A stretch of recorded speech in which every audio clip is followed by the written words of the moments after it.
Hello Nusantara people, ketemu saya Cahyo Purwono dalam program Talking Talk Sharing is Caring.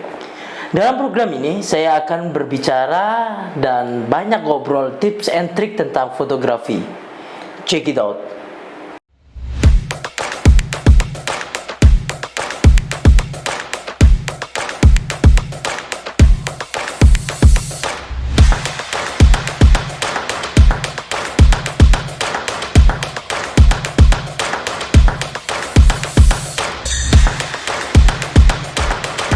Oke, saya di sini akan membahas tentang segitiga exposure. Jadi sebelum kita membahas komposisi, white balance dan lain-lain, kita harus memahami segitiga exposure. Bagaimana cara kita untuk memfoto sebuah jepretan yang value exposure yang pas gitu. Jadi segitiga exposure itu gimana? Segitiga exposure itu bagaimana cara kita menata shutter speed, ISO dan aperture menjadi value exposure yang pas gitu.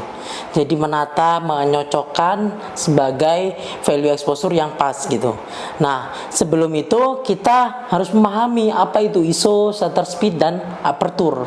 ISO itu seberapa peka terhadap cahaya. Jadi kalau misalnya ISO-nya semakin banyak, jadi semakin peka. Tapi dampaknya apa? Noise. Kalau shutter speed semakin lama, itu semakin cahaya itu yang masuk itu semakin banyak.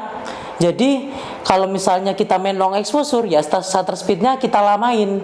Berbeda kalau misalnya shutter speednya dipercepat 1/1000. Nah itu buat moto biasanya burung, spot, kayak misalnya MotoGP dan lain-lain. Seperti itu untuk shutter speed. Dan yang terakhir itu aperture. Kalau aperture itu seberapa banyak cahaya yang ditangkap oleh lensa. Jadi kalau misalnya semakin gede aperturnya, semakin cahaya yang masuk itu semakin banyak. Kalau gede itu artinya angkanya kecil ya. Kalau misalnya kecil f22 itu angkanya besar. Jadi kalau misalnya kecil aperturnya itu f-nya besar gitu. Jadi kalau misalnya kecil ya cahaya yang masuk kecil, kalau misalnya besar cahaya yang masuk besar. Nah, dari tiga itu kita padukan bagaimana supaya mendapatkan value exposure yang pas dari ISO, shutter speed dan aperture tersebut. Terima kasih, tunggu di episode selanjutnya. Talking talk is not just talk. Being there is half the walk.